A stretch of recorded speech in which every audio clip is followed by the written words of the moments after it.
Hi friends, welcome to cine family two. Prema Entha Madhuram serial heroine వర్ష ఈ సీరియల్లో అనురాధ క్యారెక్టర్లో చాలా అద్భుతంగా నటించి ఈ సీరియల్తో మంచి పాపులారిటీని, క్రేజ్ని దక్కించుకున్నారు.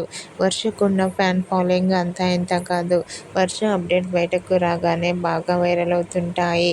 అయితే రీసెంట్గా ప్రేమ ఎంత మధురం సీరియల్ హీరోయిన్ వర్ష తన ఫ్రెండ్ కరం డాలీ వెడ్డింగ్ ఫంక్షన్లో సందడి చేసిన లేటెస్ట్ ఫొటోస్ను షేర్ చేసింది. ఆ ఫొటోస్లో వర్ష చాలా హ్యాపీగా, సరదాగా ఎంజాయ్ చేస్తూ ట్రెడిషనల్ లుక్లో చాలా అందంగా కనిపించింది. ఆ ఫొటోస్ చూసిన వారంతా సూపర్ అండ్ లవ్లీ ఏంజల్ అంటూ కామెంట్ చేస్తున్నారు. మీకు కూడా ప్రేమ ఎంత మధురం సీరియల్ హీరోయిన్ వర్ష వెడ్డింగ్ ఫంక్షన్లో సందడి చేసిన లేటెస్ట్ ఫొటోస్ మీకు నచ్చినట్లయితే మీ అభిప్రాయాన్ని మీ కామెంట్ రూపంలో తెలియజేస్తూ లైక్ చేయండి, షేర్ చేయండి. మరిన్ని ఇంట్రెస్టింగ్ అండ్ లేటెస్ట్ అప్డేట్స్ కోసం మా సినీ ఫ్యామిలీ 2 ఛానల్ని సబ్స్క్రైబ్ చేసుకోండి.